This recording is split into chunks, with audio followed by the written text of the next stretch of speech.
Camera rolling.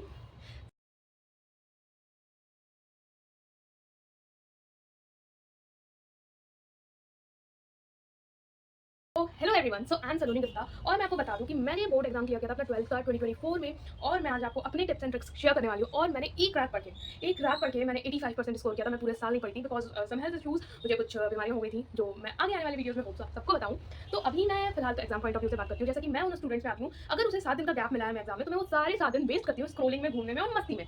और मैं last के जो फर्स्ट डे होता है, डे बिफोर एग्जाम, उसमें बहुत ही अच्छे से पढ़ती हूँ और टच वर्ड, और मेरे नंबर भी आ जाते हैं अच्छे खासे। एंड मैं जब वीडियो बनाऊंगी लिटरली से जाना रहता है। मैं तो अपनी स्ट्रेटजीज शेयर करने ही वाली हूँ। और जैसे कि मैं उन्हीं बच्चों में से हूँ जो एक रात पढ़ के नंबर लाते हैं। तो मेरे फ्रेंड्स जो हैं वो शौक रहते हैं कि ये पूरे साल नहीं पढ़ती है, एक रात में से नंबर कैसे आ जाए। बिकॉज हम दिमाग से पढ़ते हैं यार, पूरा पढ़ने की कोई जरूरत नहीं है। आपको मैं कुछ ऐसे यूट्यूब वीडियोज भी रिकमेंड करूँगी जिसमें आप उनसे पढ़ोगे तो आप लिटरली नहीं 85 तो 80% तो आराम से आ जाएंगे। 75 भी बुरे नहीं होते हैं एवरेज स्टूडेंट के लिए। हाँ, मम्मी पापा सेटिस्फाइड हो या ना हो, हम होने चाहिए। उन्हें तो हमारी मेहनत दिखेगी नहीं, और मेरे पेरेंट्स को तो मेरी मेहनत दिखती है, मैं करती नहीं हूँ बस।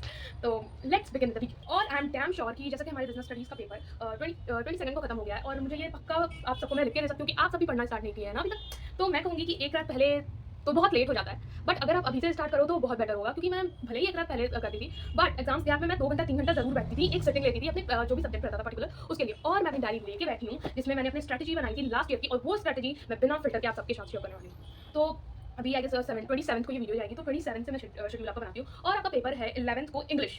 सो इंग्लिश लिटरली मुझे लगता है कि मुझे कुछ नहीं पढ़ना रहता है उसमें, क्योंकि जब क्लासेस में लेक्चर एक्सप्लेन्स होते हैं तो मैं वो सारे लेक्चर बहुत ध्यान से सुनती हूँ फर्स्ट थिंग। और अगर आपने नहीं सुना है तो उसका भी सोल्यूशन है, क्योंकि यूट्यूब है हमारे पास as a free of cost, जो हमारा एक यूनिवर्सल टीचर बन चुका है यूट्यूब। तो आप यूट्यूब यूज कर सकते हो अपने वीडियो को देखने। और मैंने देखा है बहुत लोगों को कि वो केवल समरीज देखते हैं। तो डोंट वॉच ओनली समरीज, क्योंकि उसमें डिटेल ऑफ डेप्थ एक्सप्लेनेशन नहीं होता है चैप्टर का। और आप उसमें अगर आप फर्स्ट टाइम वो चैप्टर पढ़ रहे हो तो आप उसे आंसर नहीं बना सकते हो। जो डिटेल आंसर्स आते हैं विद इन द चैप्टर से आते हैं। इंग्लिश में बहुत क्वेश्चन पूछे जाते हैं, और अगर आप चैप्टर नहीं सही से पढ़ रहे होगे ना तो आप कोई भी क्वेश्चन के आंसर नहीं कर पाओगे। तो मेरा रिकमेंडेशन ये है कि आप लॉन्ग फॉर्म वीडियो देखो जिसमें फुल फ्लेज एक्सप्लेनेशन होता है वीडियोस चैप्टर का। तो वो आपके लिए बहुत बेटर रहेगा। आई नो कि उसमें थोड़ा सा टाइम टेकन होगा, बट आप आंसर उसमें प्रॉपर लिख पाओगे और आपके एक भी नंबर नहीं करेंगे एग्जाम्स में। आगे बढ़ते हैं हमारे। और अगर आपने चैप्टर पहले से पढ़ रखा है तो मैं आपको ये रिकमेंड करूंगी कि आप वन शॉट वीडियो और सभी के लिए जा सकते हो, बिकॉज आपको चैप्टर का ओवरव्यू है, उसमें क्या क्या चीजें होती हैं ये आपको पता है। ओके, तो आप उसके लिए जा सकते हो। अगर आपने चैप्टर नहीं पढ़ा है तो long form video is a must. And second thing is question practice.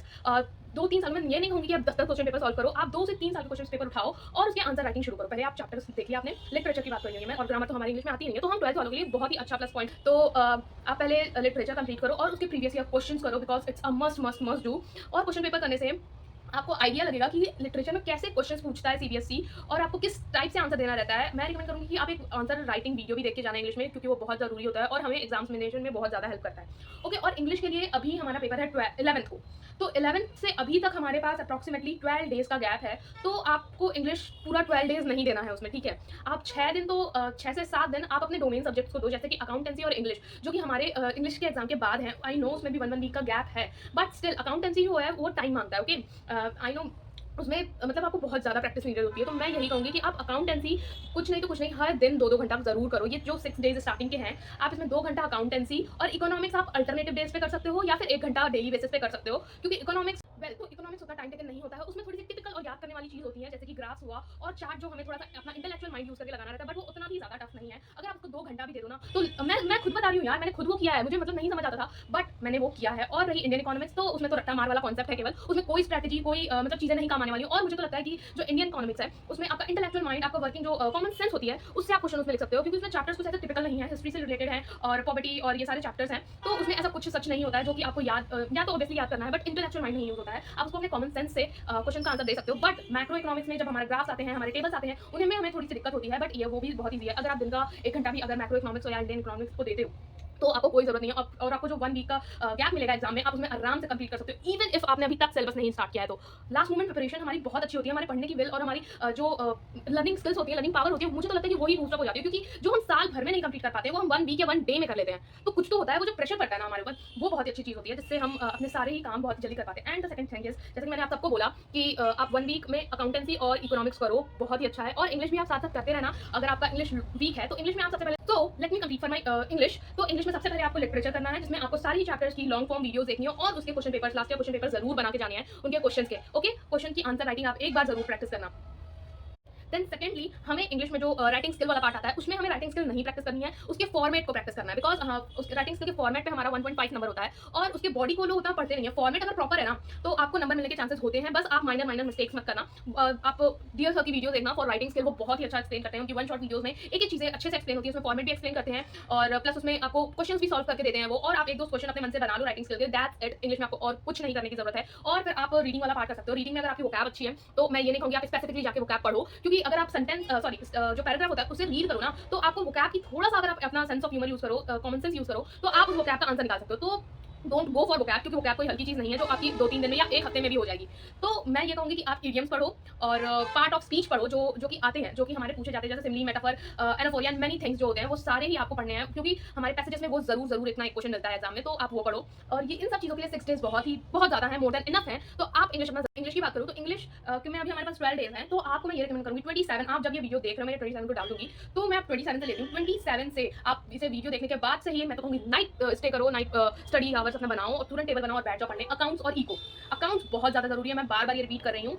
Eventually मेरे टाइम पे तो अकाउंट्स का पेपर बहुत ईजी आया था, मुझे उसका लेवल मॉडरेट लगा, पेपर अच्छा था। आई डोंट नो इस बार कैसा पेपर आने वाला है, तो आप अकाउंट्स की प्रैक्टिस जरूर। और मैंने बहुत बच्चों को नोटिस किया है, मैंने अपने फेलो क्लासमेट्स को नोटिस किया है कि वो थ्योरी बिल्कुल नहीं करते जाते हैं, वो केवल प्रैक्टिकल्स पे ध्यान देते हैं, but practicals is not enough for accountancy. हमारे ऑब्वियसली बात है कि हमारे अकाउंटेंसी में प्रैक्टिकल आता है बट थ्योरी भी आती है। तो थ्योरी अगर आप कंप्लीट करते हो ना सारी चैप्टर्स की, मुझे लगता है 3 से 4 घंटे आपको लगेंगे। अगर आपने पहले पढ़ रखा है अकाउंटेंसी तो आपको 3 से 4 घंटे लगेंगे अकाउंटेंसी का थ्योरी कंप्लीट करने में। मगर आपने नहीं पढ़ रखा है तो it's gonna be time taken, और उसके लिए मैं ये सबके लिए यही रिकमेंडेशन है, आप सुनील पांडा सर की वीडियो देखो। I swear on God he is a God, जो कि लास्ट मोमेंट तक बच्चों की प्रिपरेशन कराते हैं और इस लास्ट मोमेंट प्रिपरेशन में बहुत ही अच्छा रिजल्ट आता है। और मैं अपना खुद बता रही हूँ यार, मैंने खुद लास्ट मोमेंट प्रिपरेशन की थी और I am satisfied with my marks, what ever grade I scored. So go and watch Sunil Panda sir videos. He is very helpful for commerce student and Rajat sir also. अगर आपको किसी chapter का overview चाहिए, detail explanation नहीं चाहिए, आप पढ़ चुके हो, तो आप उनके 10 से 15 मिनट की वीडियोस देख सकते हो, जो कि बहुत ही अच्छे और बहुत ही इफेक्टिव होते हैं। Don't forget it. और अकाउंटेंसी में आप प्रैक्टिस करो, प्रैक्टिस करो, प्रैक्टिस करो, यही मेन मंत्र है अकाउंटेंसी में गुड मार्क्स स्कोर करने का। And let's move ahead with our economics. तो इकोनॉमिक्स जो है बहुत बच्चे स्ट्रेस रहते हैं, मैंने जिनकी अकाउंटेंसी अच्छी है ना उन्हें स्ट्रेस रहते देखा है इकोनॉमिक्स के लिए, बिकॉज उसमें उन्हें ग्राफ्स और टेबल्स में कंफ्यूजन होता है। और क्यों ना हो यार, इतने सारे ग्राफ्स हैं उसमें, बट आपको वो याद हो जाएगा। आपको केवल एक रात के लिए याद करना है, उसे ज्यादा नहीं याद करना है। तो इकोनॉमिक्स में आपके पास एक हफ्ते का गैप है, आप अकाउंटेंसी को एक हफ्ता दो, वो आराम से हो जाएगा, और आप इकोनॉमिक्स को एक हफ्ता दो। अकाउंटेंसी को मैंने कहूँगी अगर आपने पहले बिल्कुल भी नहीं पढ़ा ना तो it's quite difficult, but you can score a passing number. You can't score good marks but you can score a passing number in accountancy by only studying in this 1 week of exam gap. और आप अभी English में जो gap मिला है हमें उसमें भी आप पढ़ोगे ही। तो देखो गाइस, अगर पढ़ना चाहो तो आप लास्ट मोमेंट में पढ़ सकते हो। अगर आप ये चाहो कि ठीक है हो जाएगा, नहीं होता है, लिटरली नहीं होता है, और आपको कंपार्टमेंट लग जाता है, फिर 1 साल बर्बाद होता है या जो भी होता है, तो आई वुड से ही आप अभी पढ़ लो जब टाइम है, वरना टाइम के बाद बहुत ज़्यादा रिग्रेट होता है, बहुत गंदा रिग्रेट होता है। और आप इकोनॉमिक्स को एक हफ्ता दो। इकोनॉमिक्स में आप डिमांड सप्लाई वाला चैप्टर करो, एग्रीगेट डिमांड एंड सप्लाई, और उसमें इनकम इक्विलिब्रियम और सर्कुलर फ्लो ऑफ इनकम से मस्ट एक क्वेश्चन आता है। आप ना सर्कुलर फ्लो जो है उसे बहुत ही अच्छे से याद करके जाना, उसका डायग्राम याद करके जाना, उसका फ्लो जो हमें चार्ट बताता है वो याद करके जाना। It's very very very effective for your exam. So let's we discuss important lesson to study in economics. तो मैंने इकोनॉमिक्स की बुक ले ली है अपने लास्ट ईयर की। तो इसमें सबसे पहले तो इंडियन इकोनॉमिक्स जो कि 1950 टू 1999 वाला लेसन है, ये बहुत ही इंपॉर्टेंट है। और on the eve of independence, ये 2 चैप्टर आप जरूर करके जाना। और इसमें कुछ ऐसा आपको टिपिकल चीजें नहीं दी है, ये बहुत ही जल्दी याद जाएंगे क्योंकि हम हिस्ट्री पढ़ते आए हैं 10 से, तो इसमें कुछ ऐसा डिफरेंस नहीं लगा मुझे from my side. And then liberalisation, privatisation and globalisation से एक क्वेश्चन जरूर बनता है, या तो इन तीनों के लॉन्ग फॉर्म क्वेश्चन बनेगा, या तो इन तीनों के आपको बेनिफिट्स पूछ लिए जाएंगे, एडवांटेजेस पूछ लिए जाएंगे, डिसएडवांटेजेस, इंपॉर्टेंस। तो इस चैप्टर को आप तीनों टॉपिक को अच्छे से पढ़ के जाना, उसके एडवांटेजेस, फीचर, बेनिफिट, सारी चीजें अच्छे से कर लेना इस चैप्टर में। ये तो मस्ट डू चैप्टर है from Indian economics. And let's we move ahead to our micro economics. तो माइक्रो इकोनॉमिक्स में national income and related aggregates, ये चैप्टर के न्यूमेरिकल्स बहुत ही ज्यादा इंपॉर्टेंट है, इसमें से न्यूमेरिकल आता ही आता है। Then the calculation of national income, इसमें आपको एमसीक्यू भी बना के दे देता है, तो आप इस चैप्टर को बहुत ही अच्छे से करना अपने हैंड से। और सुनील पांडा सर की वीडियो देखना, उनको तो मैं हमेशा रिकमेंड करूंगी फॉर क्लास 12 कॉमर्स के बच्चों के लिए, वो बहुत ही अच्छा पढ़ाते हैं क्लास 12 कॉमर्स के। मुझे तो लगता है इकलौते वही टीचर सुनील सर और रजत सर, ये 2 लोगों की वीडियोस अगर आप जो उन्होंने स्ट्रैटेजी बनाई है, जो स्टडी प्लान आपको दिया है, वो अगर आप फॉलो करते हो ना इन गैप डेज में, आपका अकाउंटेंसी और इकोनॉमिक्स बहुत ही अच्छा होने वाला है। ये मैं आपको गारंटी दे सकती हूँ। आप मेरी गारंटी क्यों ही लोगे? आप पढ़ लो ना, आप देख लो हमारा aggregate demand and aggregate supply, इसके आप ग्राफ देख के जाना, टेबल देख के जाना, इसमें थोड़े बहुत न्यूमेरिकल्स आते हैं, वो आप देख के जाना, और आई एम श्योर ये चैप्टर हो जाएगा। ये रिलेटेड है डिमांड एंड सप्लाई से, जो हमने 11th में पढ़ा था, और इसमें उसमें इंडिविजुअल के हिसाब से था, इसमें एग्रीगेट के हिसाब से है। तो ये चैप्टर हो जाएगा, आप इसका स्ट्रेस मत लेना। और रहा जो ग्राफ्स वगैरह होते हैं उसकी बात, तो वो भी हो जाएगा, इतना ऐसा कुछ डिफिकल्ट नहीं है इसमें। और फिर problem problem in demand and supply और एक्सेसिव डिमांड एक्सेसिव सप्लाई, ये चीज़ आप पढ़ के जाना। मुझे याद है कि मेरे क्वेश्चन पेपर में इसके क्वेश्चन आए थे और आपके भी क्वेश्चन पेपर में ऑब्वियसली बात आएंगे क्योंकि आप भी 12th में हो और इकोनॉमिक्स का पेपर देने जा रहे हो। तो ये ज़्यादा टफ चैप्टर नहीं है, आपको डिमांड एंड सप्लाई नॉर्मली जैसे आप पढ़ते हो वैसे ही पढ़ना, बस उसमें एग्रीगेट एक्सेसिव कितना हो रहा है, डेफिसिट कितना हो रहा है, और अगर मॉडरेट है तो ये चीज़ें आपको ये जानना जरूरी है कि कब वो एक्सेसिव हो रहा है, कब वो डेफिसिट पे जा रहा है। ठीक है, आपसे ये क्वेश्चन पूछ सकता है। And at last government budget. Government budget एक ऐसी चीज़ है जो कि हमारे पूरे साल इकोनॉमिक्स में रहती है और मतलब एक नॉन कॉमर्स स्टूडेंट भी बजट तो जानता ही जानता है। तो गवर्नमेंट बजट से अच्छे खासे क्वेश्चन आने के चांसेस हैं, उसके न्यूमेरिकल्स भी आने के चांसेस है और इसके एमसीक्यूज भी आते हैं। तो do these three chapters from both the books and I guess you will score the passing number. Foreign exchange एकदम मत भूलना, उसका ओवरव्यू ले लेना, उसका आप फॉर्मुला जरूर याद करना, उसमें जो फॉर्मुलाज दिए हैं कैलकुलेट करने के लिए। कैलकुलेशन नहीं उतनी पूछती है और होप इस साल भी नहीं पूछेगी। आप उसमें फॉर्मुलाज याद कर लोगे, फॉरेन बजट में फॉरेन एक्सचेंज रेट में आप उसके फॉर्मुलाज याद कर लोगे, वो बहुत ही ज़्यादा इनफ हो जाएंगे। डेफिनेशन याद कर लेना सारे रेट्स की, और या उसमें जो रेपो रेट और reverse repo rate, bank rate, ये सारे जो रेट्स होते हैं ना, ये जरूर याद करना। आपको याद होगा कि आपके एमएलए में और व्हाट वी से आपके प्रोजेक्ट जब आप सबमिट करने जाते हो तो आपका जो वाइवा होता है तो उसमें ये रेट्स के बारे में पूछा जाता है। तो do these rates very well. सारे ही रेट आपको किस चीज़ के लिए यूज होते हैं, कितने परसेंट लगते हैं, आरबीआई और कमर्शियल बैंक का रिलेशन, ये आप बैंकिंग चैप्टर भी पढ़ के जाना, बहुत ही जरूरी है।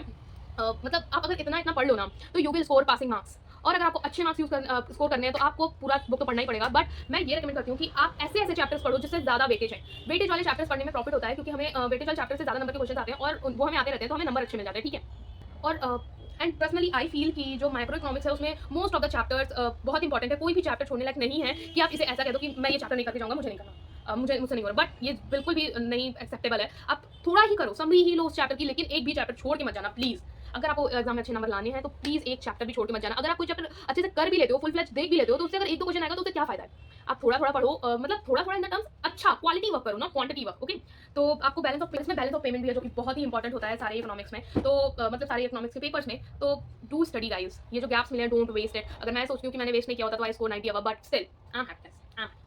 तो आपको भी अगर क्वेश्चन आते नंबर से तो do study and let's we move ahead our accountancy. तो अकाउंटेंसी में तो सबसे पहले शेयर चैप्टर है, डू शेयर वेरी वेल। उसमें फॉर फीचर वाला टॉपिक फॉर श्योर करना, वो बहुत ही ज़्यादा आता है और हर साल आता है। For feature, admission, death and retirement और डिसोल्यूशन ऑफ फॉर्म तो डिफरेंट हो जाता है, बट डेथ, रिटायरमेंट और एडमिशन, ये तीन जो चैप्टर्स हैं ये इंटरकनेक्टेड हैं, इंटर रिलेटेड है। इसमें रेशियोज भी मोस्टली सिमिलर तरीके से निकलता है और इसमें जो लास्ट में जो कैपिटल अकाउंट है उसमें थोड़े बहुत चेंजेस होते हैं, बट स्टार्टिंग में सब इसमें सेम रहता है। तो आप ये तीनों चैप्टर बहुत ही अच्छे से कर सकते हो और ये टाइम टेकन भी नहीं है अगर आपने पहले पढ़ रखा है तो।